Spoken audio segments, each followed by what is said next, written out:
오늘은 우리가 청년주일로 섬기는 주일입니다.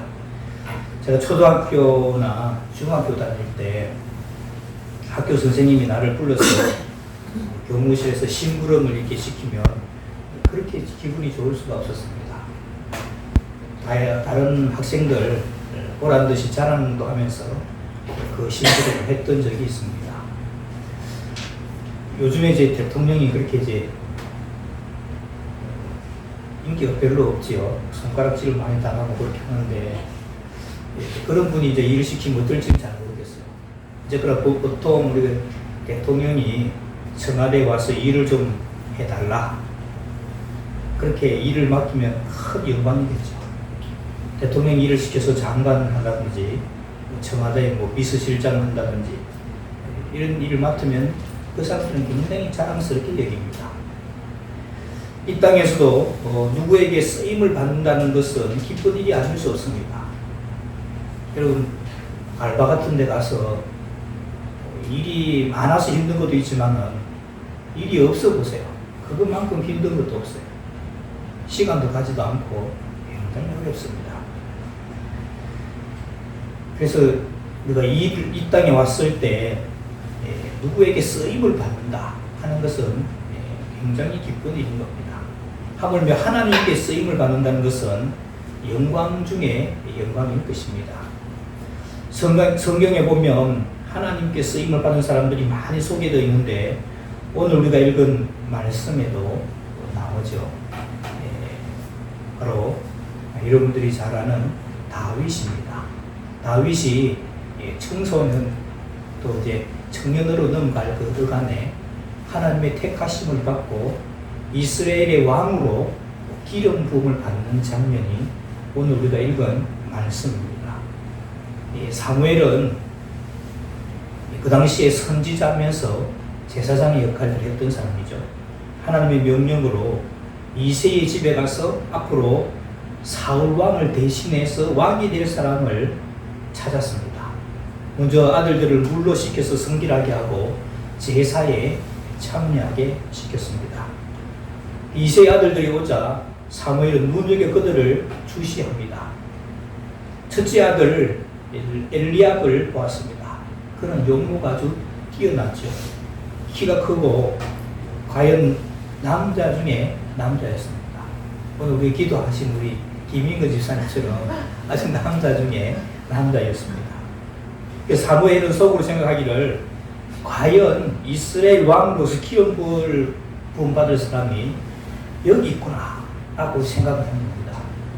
그런데 하나님의 대답은 달랐습니다. 하나님은 그의 용모와 키를 보지 말라 그렇게 하십니다. 그러면서 사람은 외모를 보지만은 나 여호와는 중심을 본다. 외모를 가지고 세웠다가 실패한 왕이 지금의 왕인 사울 왕인 거죠. 이 사울 왕을 대신해서 다른 왕을 세우려고 하는데 사무엘이 또 외모만 보고 했기 때문에 사무엘이 생각하기를 아이고 하나님 제가 잘못 생각했습니다 하고 다시 하나님의 음성을 기울입니다. 신장과 용모를 보지 말라, 외모를 보지 말라 이렇게 하는데 저도 이제 키가 좀 작잖아요. 신대원은 시험을 쳤는데 첫 해는 낙방을 하고 둘째 해에 시험에 합격을 했어요. 그 소식을 아버지한테 말씀을 드렸더니 아버지께서 하시는 말씀이 하나님은 키는 안 보시는가 보다. 아버지도 키가 좀 작으시거든요. 그래서 저도 키가 작으니까 그게 늘 염려가 됐던 것 같아요. 그래서 하나님 키는 안 보시는가 보다. 그러면서 그 위로를 하셨던 적이 있었습니다. 하나님의 음성을 기울이면서 이 사무엘이 누가 자기 왕이 될 사람입니까? 하면서 이제 기계를 기울이면서 이새의 아들들을 보는데 아비나답 둘째 아들이죠. 그리고 셋째가 삼마입니다. 이렇게 지나가는데 하나님이 아무 말씀도 하지 않는 겁니다. 그렇게 해서 7 아들이 다 지나갑니다. 그런데 하나님께서는 이 사람이 이스라엘의 자기 왕이다라고 말씀하시는 사람이 없었습니다. 사무엘은 실망한 듯 이새에게 물었죠. 아들들이 다 이뿐입니까? 그래서 이제 이새가 말하기를 아직 말째가 있긴 한데 들에서 양을 치고 있습니다. 어서 데리고시오. 그가 여기 오지 않으면 우리가 식사하지 않을 겁니다. 들에서 양을 치던 이 다윗이 이 사무엘 앞으로 왔습니다. 오늘 우리가 읽은 말씀에 보니까 아직 어린 끼가 있고 얼굴이 붓고 아름다웠다고 성경은 기록하고 있죠. 그렇지만 백성들이 기대하는 그런 용사의 얼굴이나 나라를 이끌어갈 그런 왕의 얼굴은 아니었습니다. 그러나 사무엘이 그에게 기름을 부었을 때 여호와의 영에 크게 감동되었다고 성경은 기록하고 있습니다. 그러면서 하나님이 이 성령이 그와 함께 하게 되었습니다. 하나님께서는 이새의 8 아들들 중에 8번째 아들인 다윗을 선택하셨습니다. 그리고 이제 앞으로 이스라엘 왕이 되게 하시는 거죠. 다른 아들이 문제가 있어서가 아니라 하나님의 마음에 합한 사람이 바로 다윗이었기 때문입니다. 여러분 주보사의 간지 여러분 보시면 성경 구절 말씀 있죠. 사도행전 13장 22절 말씀. 사도행전 13장 22절 말씀 같이 한번 읽어볼까요? 시작.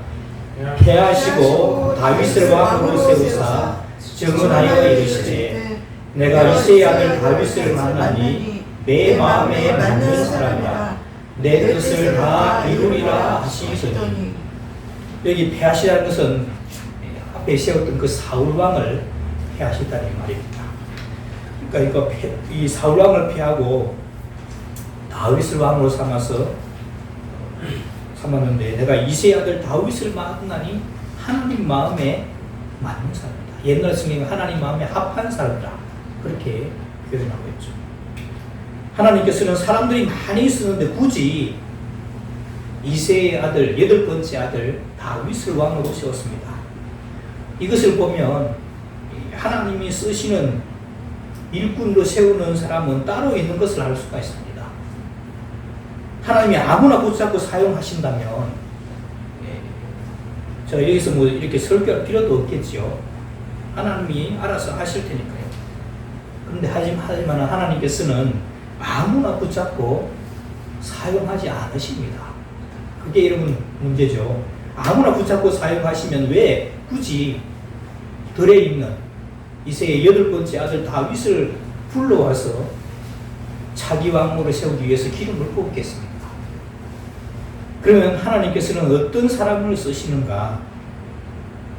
오늘 우리가 청년주의를 맞이해서 하나님이 사용하시는 청년. 이 다윗의 나이가 청소년에서 청년 어른간 그 어간의 나이였습니다. 그래서 하나님이 사용하시는 청년이 어떤 청년인가? 그래서 오늘 본문을 중심으로 다윗을 통해서 하나님이 사용하신 청년이 어떤 청년인가 하는 것을 살펴보기를 원합니다. 첫 번째, 하나님이 사용하시는 사람은 하나님이 세우신 권위에 순복할 줄 아는 사람입니다. 오늘 말씀을 보면 사무엘이 다윗의 아버지 이새에게 왔을 때 이새의 다른 아들들은 다 집에 있었는데 다윗은 무엇을 하고 있었습니까? 들에서 양을 치고 있었습니다. 누가 시켰을까요? 당연히 아버지가 시켰겠죠.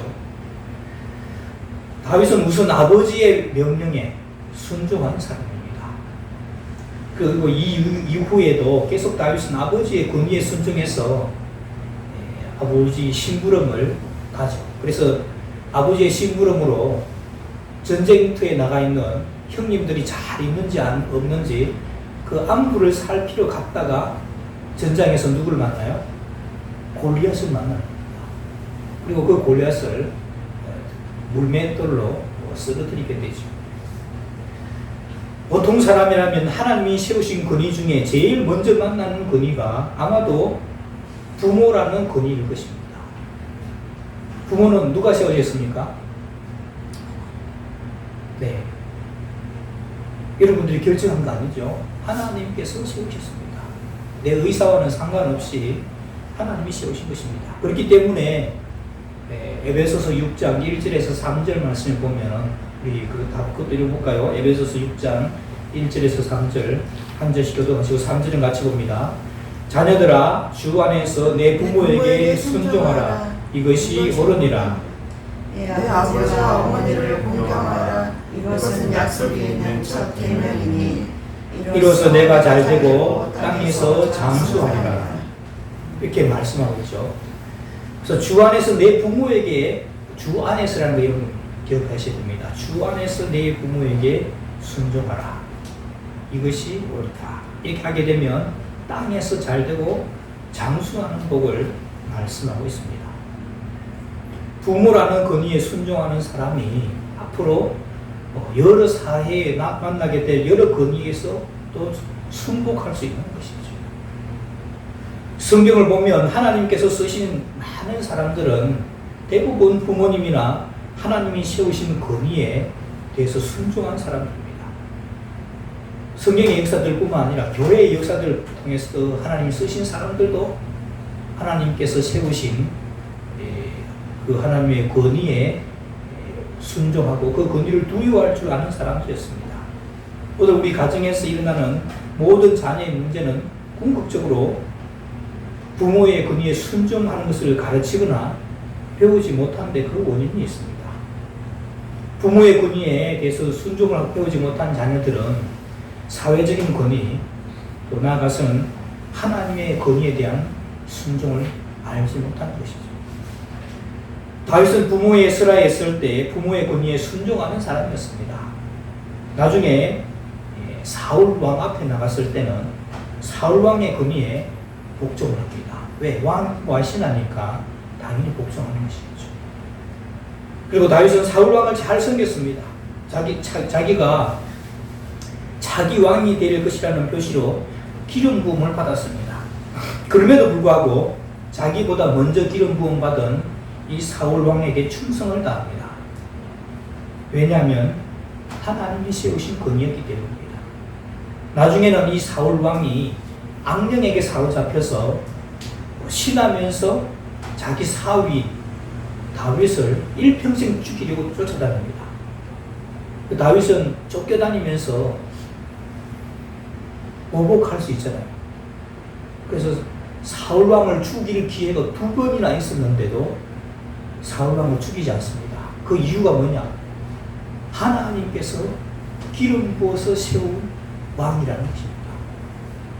부하들이 왕이 직접 하실 필요가 없습니다. 왕은 피 흘릴 필요가 없습니다. 우리가 하겠습니다. 왕은 그냥 묵인만 해주시면 우리가 하겠습니다. 하는데도 다윗은 안 된다는 겁니다. 내가 죽일 수도 없지만 너희들도 죽여서는 안 된다. 하나님께서 기름 부어 세우신 왕을 죽이는데 다윗뿐만 아니라 다윗의 부하들이 죽이는 것도 허용하지 않습니다.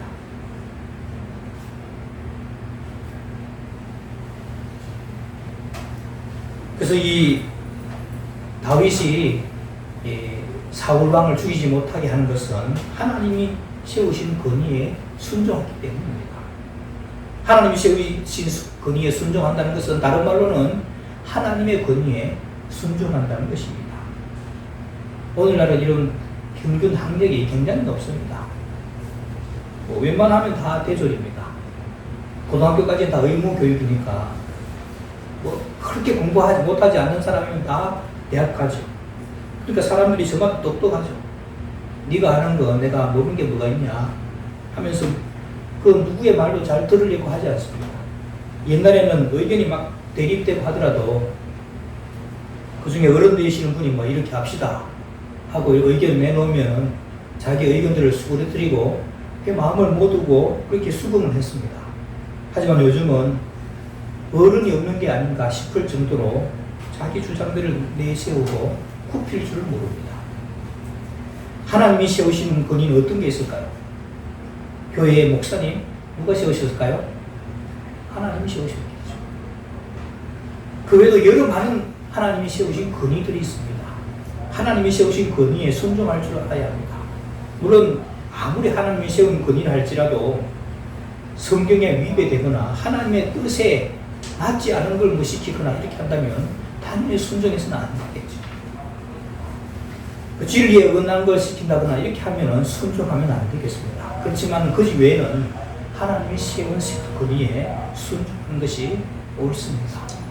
다윗은 하나님이 세운 권위, 어렸을 때는 부모에게, 그리고 신하였을 때는 왕인 사울 왕에게, 그리고 자기가 범죄했을 때는 자기의 죄를 지적하는 나단 선지자에게 순복을 합니다.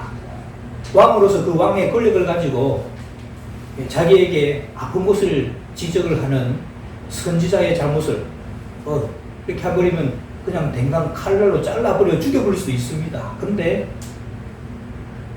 자기의 죄를 지적하는 나단 선지자 앞에 자기가 왕이면서도 그 자리에 거꾸로 섭니다. 그리고 회개하죠. 왜 그렇습니까? 하나님이 세우신 선지자라는 것을 알기 때문입니다. 하나님이 세우신 권위에 순종하는 것이기 때문에 그렇습니다. 하나님의 권위에 순종해서 쓰임받은 이 다윗처럼 우리 역시 하나님이 세우신 그 권위에 순종할 수 있기를 바랍니다. 두 번째, 자기가 맡고 있는 일에 충실한 사람이었습니다. 11절 말씀, 오늘 우리가 읽은 사무엘상 16장 11절 말씀 우리 같이 읽어볼까요? 시작. 또 사무엘이 이새에게 이르되 내 아들들이 다 여기 있느냐? 이새가 이르되 아직 막내가 남았는데 그는 양을 지키리나이다. 사무엘이 이새에게 이르되 사람을 보내어 그를 데려오라. 그가 여기 오기까지는 우리가 식사 자리에 앉지 아니하겠노라. 자기 집에서 선지자가 왔을 때 형제들 중에 왕을 선택하고 있는데 지금 다윗은 들에서 양을 치고 있었습니다. 성경에 보면 하나님이 사람들을 불러서실 때 언제나 자기 일을 성실히 일할 때였습니다. 모세가 하나님의 부르심을 받을 때는 양무리를 이끌고 호렙산에서 양을 치고 있을 때 부름을 받았죠. 그리고 요셉은 옥중에서 모범적인 모범 제수로 있을 때 부름을 받았습니다. 엘리사는 밭에서 소를 갈고 있을 때 부름을 받았습니다. 그리고 베드로는 어부로서 그물을 던져서 고기를 잡을 때였습니다. 그리고 세리마태는 세간에 앉아 있을 때 부름을 받았습니다. 하나님께 쓰임을 받는 사람들, 하나님의 사람들 거의 다가 자기의 일을 충실히 감당하다가 부르심을 받았습니다. 다윗 역시 자기 일에 성실한 사람입니다. 뭘 보고 알 수 있느냐? 가끔씩 늑대나 사자들이 나타나서 양들을 물어가곤 했습니다. 그것을 막기 위해서 다윗은 뭘 연습했어요? 물매 연습을 했습니다. 그럼 처음부터 물매돌을 잘 던졌을까요? 아니죠. 수많은 연습을 했을 것입니다. 물론 성경에는 이 다윗이 물매를 열심히 연습했다는 말이 안 나옵니다. 그러나 그렇게 연습을 했기 때문에 양을 물고 뛰어가는 사자나 곰을 맞출 수 있었을 것입니다. 돌멩이가 빗나가도 맞아도 봐주는 사람도 없고 박수 칠 사람도 없습니다. 다만 아버지께서 맡기신 일을, 이 양떼를 지키겠다는 그 목표를 가지고 끊임없이 이 물매를 가지고 돌을 던지는 거 연습을 한 겁니다. 그렇게 연습했기 때문에 나중에는 그 물매를 가지고 거부 골리앗을 넘어뜨릴 수 있는 그런 실력을 갖추게 된 것입니다. 다윗이 물매 연습을 이렇게 하면서 이것이 앞으로 내가 골리앗을 죽일 것이다 라는 걸 알고 했을까요? 모르고 했을까요? 전혀 몰랐겠죠. 하나님께서는 자기 일에 성실히 하고 있는 그 다윗을 그 일을 통해서 사용하신 것입니다. 여러분, 지금 여러분들이 감당하고 있는 일이 뭡니까? 그 일들 여러분 성실하게 잘 감당하시기 바랍니다. 일하는 사람들, 회사 다니는 사람들 그 회사 일 열심히 감당해야 합니다. 공부하고 있는 학생들 열심히 공부해야 합니다. 여러분, 잠언 22장 29절 말씀 우리 같이 볼까요? 잠언 22장 29절 말씀 시작. 내가 자기 사업에 건실한 사람을 보았느냐. 이러한 사람은 왕 앞에 설 것이요 천한 자 앞에 서지 아니하리라. 맡겨진 일을 소홀히 하는 사람은 크게 쓰임받지 못한다는 겁니다. 그리고 맡겨진 일에 성실히 잘 감당하면 왕 앞에 선다는 것이죠. 우리 누가복음 16장 10절 말씀도 같이 보겠습니다. 누가복음 16장 10절 말씀 시작. 지극히 작은 것에 충성된 자는 큰 것에도 충성되고 지극히 작은 것에 불의한 자는 큰 것에도 불의합니다. 이 말씀 하시면서 지극히 작은 것에 충성할 때 큰 일도 맡긴다고 그렇게 말씀하시는 것이죠. 하나님께서는 무식하고 무능하고 죄가 많은 사람을 불러서 회개케 하셔 쓰시는 이런 일이 있어도 충성되지 않은 자를 들어 쓰시는 일이 없습니다. 그래서 성경은 일꾼에게 칭찬할 때 착하고 충성된 종아라고 그렇게 칭찬을 하십니다. 우리 새소망교회 성도들 함께 예배드리는 우리 모든 청년들 맡겨주신 일에 최선을 다해서 충성하는 일꾼들 다 되시기를 바랍니다. 그리고 세 번째, 하나님은 성령에 감동된 사람을 사용하십니다. 신약과 구약에 성령이 임하시는 것이 좀 다릅니다. 신약시대 때는 예수님을 믿으면 이미 성령님께서 우리 속에 내주하고 계십니다. 근데 구약시대는 달랐습니다. 오늘 우리가 읽은 말씀처럼 이 다윗에게 기름을 부는 의식이라든지 또 특별할 때만 성령이 임재해 주셨습니다. 뭐 신약이든 구약이든 하나님께서는 성령에 감동되는 사람들을 사용하십니다. 구약시대 때는 성령에 감동되지 않으면 다윗같이 기름을 부어서 성령에 감동시키시고는 하나님이 사용하셨습니다. 하나님은 영이십니다. 그러므로 영적인 사람을 쓰십니다. 아무리 헌신하려고 해도 성령에 감동되지 않으면 주의 일을 할 수가 없는 겁니다. 오늘 본문의 13절 말씀, 13절 말씀을 같이 볼까요? 시작. 사무엘이 기름 꿀병을 가져다가 그의 형제 중에서 그에게 부었더니 이날 이후로 다윗이 여호와의 영에게 크게 감동되니라. 사무엘이 떠나서 라마로 가니라. 이와 같이 다윗도 성령의 감동을 받은 후에 하나님의 일을 감당할 수가 있었습니다. 그와 반대로 여러분 그 다음에 14절 말씀 보십시오. 14절에 보시면 여호와의 영이 사울에게서 떠나고 여호와께서 부리시는 악령이 그를 번뇌하게 한지라. 하나님의 영이 사울 왕에게는 떠났다는 겁니다. 그러면서 사울은 악령에 사로잡힌 사람이 되고 그 결국은 패망의 길로 가게 된 것입니다. 성도들은 언제나 성령의 충만을 받도록 기도해야 합니다. 그럼 어떻게 하는 것이 하나님의 신 성령의 감동을 받는 사람입니까? 하나님의 신의 감동을 받을 수 있는 사람은 하나님 앞에 앉아서 말씀 듣기를 힘쓰는 사람입니다. 모든 성경은 무엇으로 된 것으로? 하나님의 감동으로 된 것으로. 그 사람을 변화시키는 그런 능력이 하나님의 말씀 속에 있는 것이죠. 그래서 하나님의 말씀을 들을 때 성령의 감동을 받게 됩니다. 그래서 하나님의 큰 일은 하나님의 말씀을 듣는 데서부터 시작하는 겁니다. 우리가 아무 일을 못해도 말씀 듣는 일만큼은 꼭 해야 할 일입니다.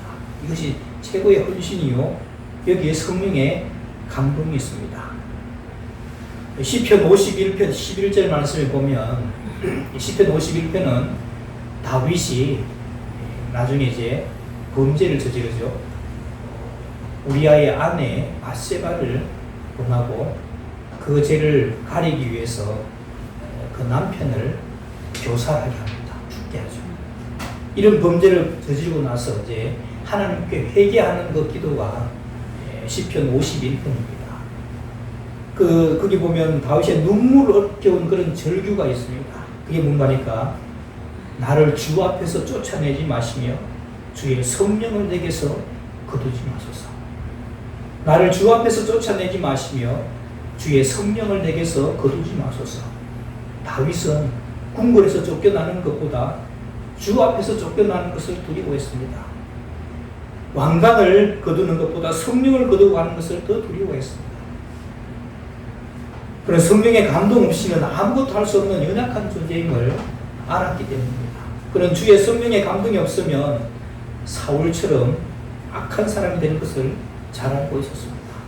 그렇기 때문에 다윗이 범죄했을 때 제일 두려워한 것은 주의 성령을 거두어 가는 것이었습니다. 초대교회 성도들이 그토록 이런 헌신할 수 있었던 것은 그들의 성령의 충만함이 있었기 때문입니다. 우리가 세상 사람들과 다른 것이 있다면 성령의 감동으로 살아가고 있다는 것입니다. 세상 사람들은 육체와 마음이 원하는 대로 그렇게 하면서 살아가지만 우리 그리스도인들은 성령의 감화와 감동을 따라 살아가는 사람입니다. 따라서 하나님이 쓰시는 사람은, 하나님이 쓰시는 청년은 성령의 감동을 받는 사람입니다.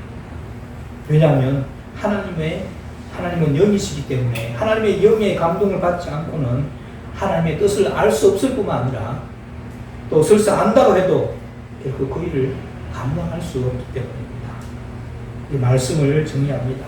오늘 이 청년 다윗을 통해서 살펴본 하나님이 쓰시는 사람은 첫 번째, 하나님이 세우신 권위에 순종하는 사람입니다. 두 번째, 자기의 일에 그것이 큰 일이든 작은 일이든 최선을 다하는 사람입니다. 그리고 세 번째, 하나님의 성령에 붙들려서 사는 사람입니다.